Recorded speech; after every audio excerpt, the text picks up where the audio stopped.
Hi there, nobody.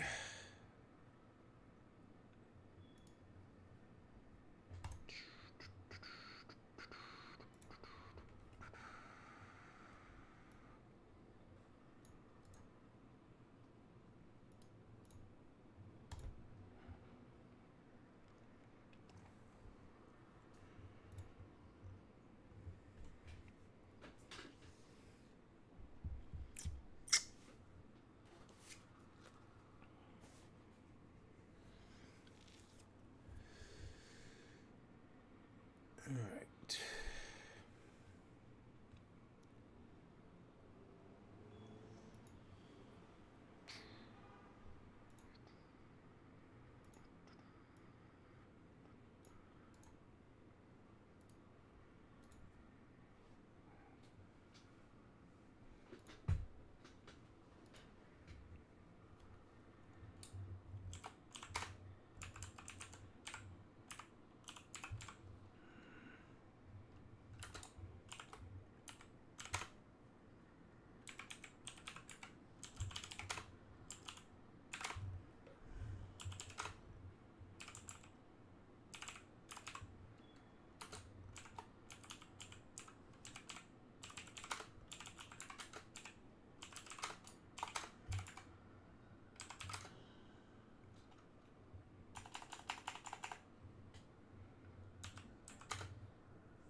Alright. Tweet sent. Hopefully somebody sees it. Ah. Well, ain't that great.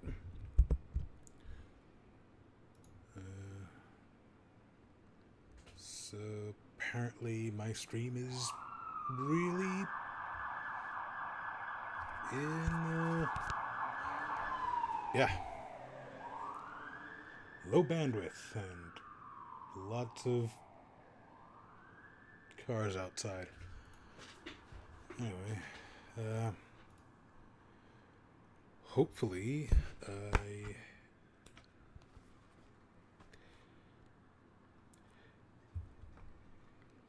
hopefully that won't matter. I'm just going to go ahead and reread from Michael Brooks' book Against the Web. Last time I streamed, I read 2 chapters of it, and my mic was off, so that wasn't all that great. Anyway, hopefully this will be recorded and I could take clips from it afterwards. I don't know. I'm going to try to read just 1 chapter of this. I know it has quotes that would probably best be served with some sort of edited in sound clip, but I don't have any sound clips. So, sorry about that. Anyway, Chapter 1. Meet the New Right, the Intellectual Dark Web, and Capital's Contradictions. Everyone is preoccupied by how the online world is shaping politics. The left and many liberals have been deeply concerned with the right's fluency on platforms ranging from YouTube to Instagram to Twitter, and their ability to use these platforms to push their messages and create an overall political narrative with authoritarian right wing governments holding power from the United States to Brazil and Hungary to India. The need to understand and overcome these forces is urgent. This book focuses on the intellectual dark web, a group exercise in collective self-branding that may already be by the wayside. However, the tactics, ideologies, and arguments used by this group remain relevant for understanding the broader center-right and right-wing ecosystem and the absolutely necessary changes that the left must make to tell its own more appealing and dynamic story.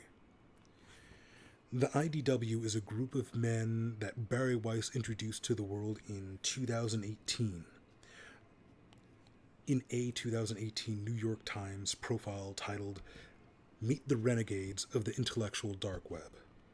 According to Weiss, the IDW was a group of maverick intellectuals who, feeling locked out by relatively new and culturally dominant political correctness, came together to speak truth to the power of the liberal consensus.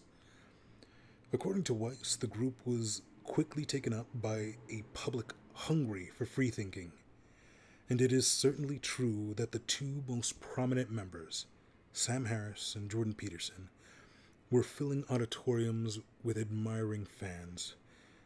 By the end of the year, when Amelia Lester called the online magazine Colette the voice of the dark web, the voice of the intellectual dark web, in Politico, everyone likely to read such an article was well familiar with the IDW. Here's a quote. This is how Weiss introduced the IDW in her original piece. Here are some things that you will hear when you sit down to dinner with the vanguard of the intellectual dark web. There are fundamental biological differences between men and women. Free speech is under siege. Identity politics is a toxic ideology that is tearing American society apart, and we're in a dangerous place if these ideas are considered dark. Showing a stunning lack of historical awareness, and by the way, the IDW's stunning lack of historical awareness will be one of the major themes of this book. The subjects of the profile informed Weiss that a decade ago, when Donald Trump was hosting The Apprentice, none of these observations would have been considered taboo. In reality, both the groups claim to be a persecuted minority, and their depiction of the left as censorious and dominant were hardly new accusations. The conservative framing of American politics around a perceived culture war dates back to at least 1951, when National Review founder William F. Buckley, who was in that moment both a segregationist and a vocal white supremacist, released his book God and Man at Yale. Though the culture war specifics might not have been firmly in place in that book, they certainly were by the time conservative philosopher Allen Bloom wrote The Closing of the American Mind in 1987.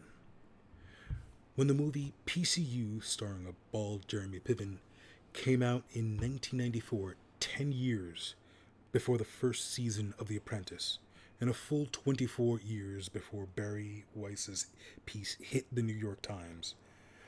These complaints were shop-worn cliches. So, is the IDW just a rebranding of old-style cultural conservatism? Not exactly. Although you might be forgiven for thinking so when you notice that Ben Shapiro is an IDW member in good standing. Shapiro is a religious conservative who believes that Palestinian rights can be disregarded because, as he says in one YouTube clip, God gave Israel to the Jewish people. In the video entitled Ben Shapiro, Why Jews Vote Left, or Vote Leftist, a young Shapiro expresses amazement and disgust that most American Jews don't share this belief. Like any good fundamentalist, Shapiro is firmly opposed to letting women control their own bodies. He invariably refers to abortion as killing babies. He regularly speaks out against open borders, gun control, socialism, and even redistributive taxation. In 2003, 2 years after a teenage Shapiro began writing a nationally syndicated column, the conservative obsession with teen prodigies never ceases to amaze me. He used it to cheer on the invasion of Iraq. Shapiro could be grouped together with Rush Limbaugh and Sean Hannity as naturally as he is with his IDW comrades in arms, Sam Harris and Jordan Peterson. It's probably Harris who generally does part ways with the Limbaugh and Hannitys of the world on a number of core issues, who marks the difference between the IDW and the more old-fashioned right, the Stanford and UCLA-educated neuroscientist, is a warmonger, and his apologist for the status quo is in many ways I'll explore as this book goes on. But he has conventionally liberal views on domestic policy issues, ranging from abortion to closing the gun show loophole. He supported Hillary Clinton against Donald Trump in the 2016 election, and where Ben Shapiro naively believes that God himself shares his attitudes towards women and Palestinians, Harris is fiercely secular. Long before there was an intellectual dark web, Harris belonged to a group of intellectuals who collectively branded themselves the New Atheists.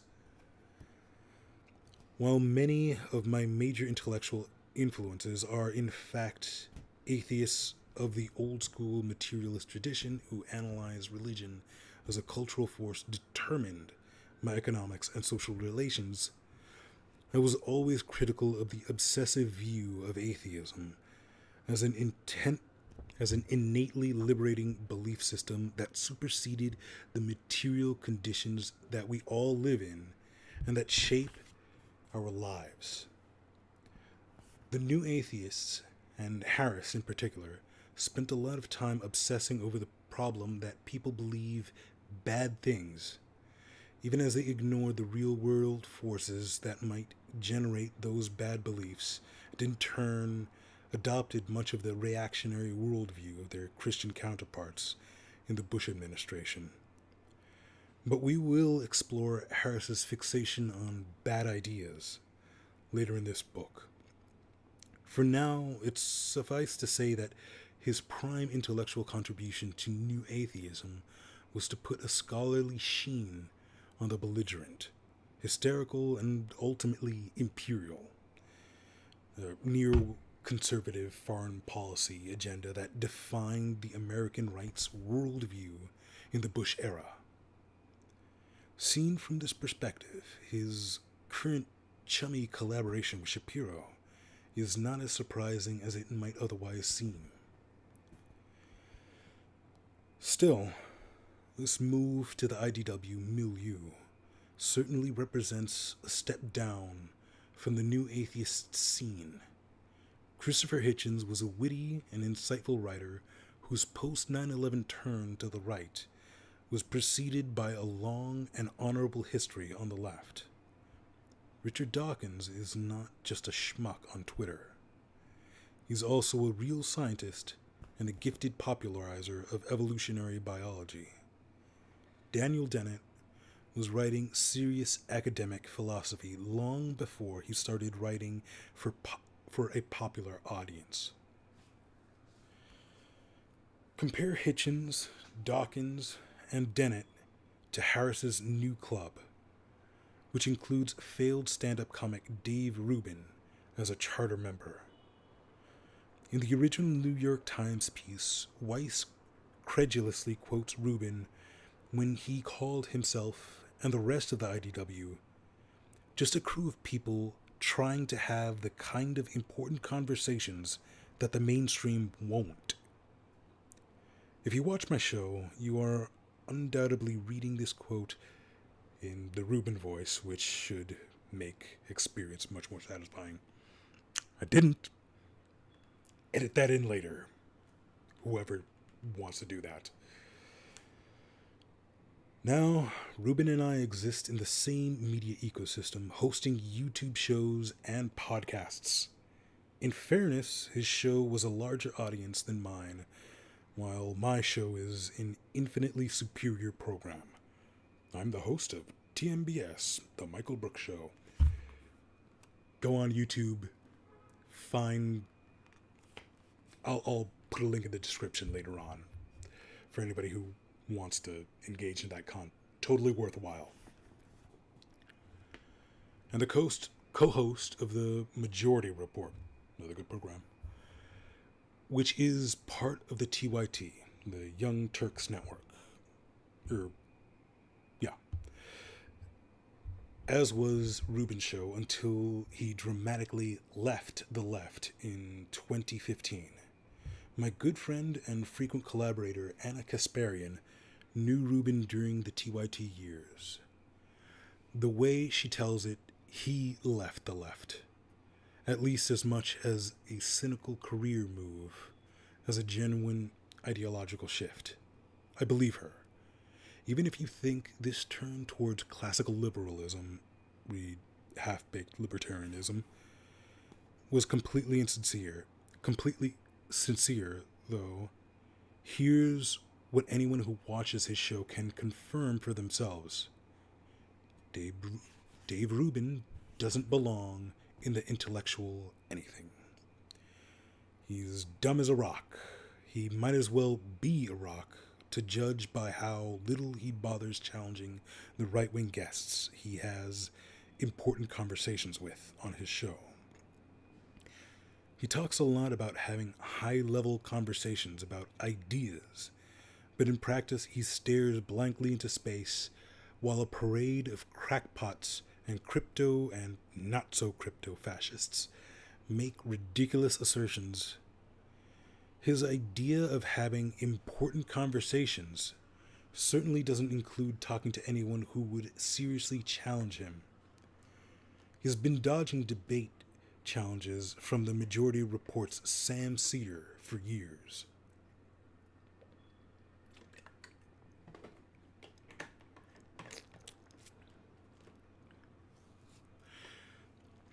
To get a sense of why he's so afraid of Seder, check out how he did in what was supposed to be a friendly chat with an ideological ally, the amiable and IDW-aligned Joe Rogan. In episode 1131 of the Joe Rogan Experience, Rubin rants about the evils of government regulation. He and Rogan start out by agreeing that bakers shouldn't have to make cakes for gay people's weddings, gliding over the possible civil rights implications for legislation all over the country. Rubin, as usual, gets a lot of mileage out of being a married gay man himself. The two further agree that left-wing objections to inherited wealth are misguided, But when Rubin says that the government doesn't do anything right, Joe Rogan reaches the point where he can't go along with Rubin's incredibly absurd assertions. Rubin, do they do the post office well? No. What do they do well? They do the post office pretty good. Rogan. Rubin, but guess what? If the post office closed tomorrow, it would be alright. You'd still get mail. Amazon would. Rogan dryly cutting him off. It would suck. Rubin. No, it wouldn't. Amazon would pick. Rogan. You'd have to send things through UPS. It would cost a lot more. Rubin. It wouldn't, though. Competition would start kicking in between UPS, FedEx, and Amazon. And the drones and blah, blah, blah, blah, blah. End of quote. Rogan doesn't even make the obvious points about how much Amazon currently relies on the post office or how it would be massively unprofitable for private companies to service depopulated rural areas in a post-USPS world without enormously jacking up prices. All excellent reasons to think that it would indeed suck a great deal. But I have a hard time imagining that anyone watching the exchange or listening to it later could have missed the way Rogan is bringing up practical realities, while Rubin is both literally and figuratively hand-waving it all away. It gets even funnier when Rubin tries to back up his childlike belief that the invisible hand is telling a story about ordering live chickens from UPS. Rogan points out that Rubin's story is actually a USPS success story. UPS doesn't deliver live chickens. Flustered, Rubin concedes that his story was about the United States Postal Office, but insists that in a libertarian utopia, UPS would deliver live chickens and that they'd do it even better.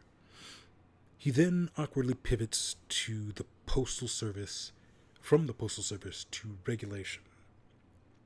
Rubin. I'm not saying these things have to be eliminated tomorrow.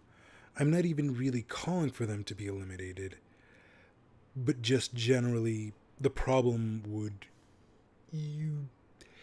Everything we're building right here, right now, do you want the government to tell you how to do all these things and all the regulations that you gotta have your electric wire like this?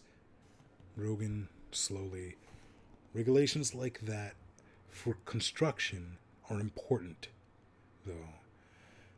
You got to make sure that people don't do stupid shit, that you don't have power lines near a water line, and that, Rubin, but I would put most of that on the builders, though. They want to build things that are good. Rogan, making incredulous noises. That's not true. People cut corners all the time. You have to have regulation when it comes to construction methods, or people are going to get fucked. Rubin, they cut corners when there are regulations anyway. Rogan, patiently, they do, but they would do a lot more if they weren't regulations. Go to third world countries and look at construction methods. They're fucking ridiculous. They're fucking dangerous. That's why schools collapse on kids. Looking up. Not a lot of people watching. Disappointing. Anyway, continuing on. At this point, Rubin backs off again, retreating to an even vaguer version of some undefined libertarian claim about regulation. A claim that he says he likes intellectually, whatever that means. I strongly suspect that it's his way of acknowledging that it's impractical bullshit.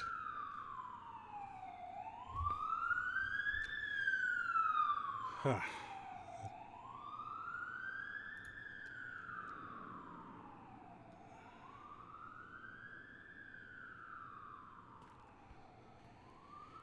Rubin will appear from time to time in his book either as an illustration of the bankruptcy of some of the IDW's ideas or as comic relief.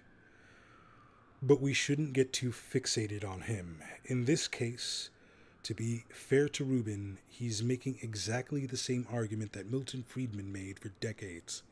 In both the smart and dumb Rubin versions, the claims are equally untenable.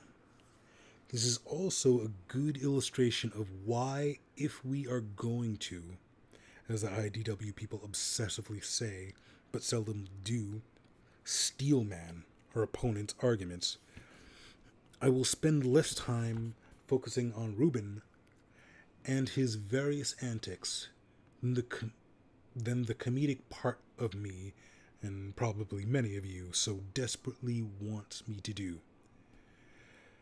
But don't worry, there will be some of that.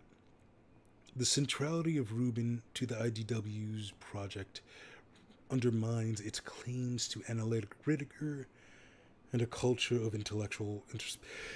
Alright. Yeah. You know what?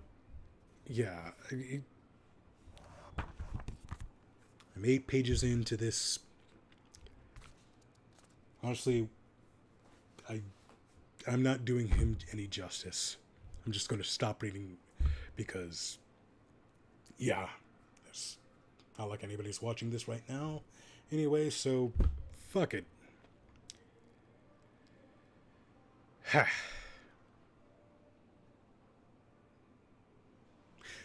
Anyway, since nobody's watching this, I don't know what the fuck I should do. Other than stop the fucking stream.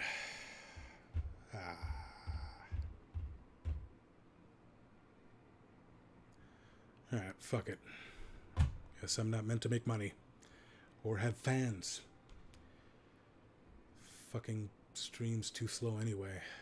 Bitrate's fucking 1039.72 kbps.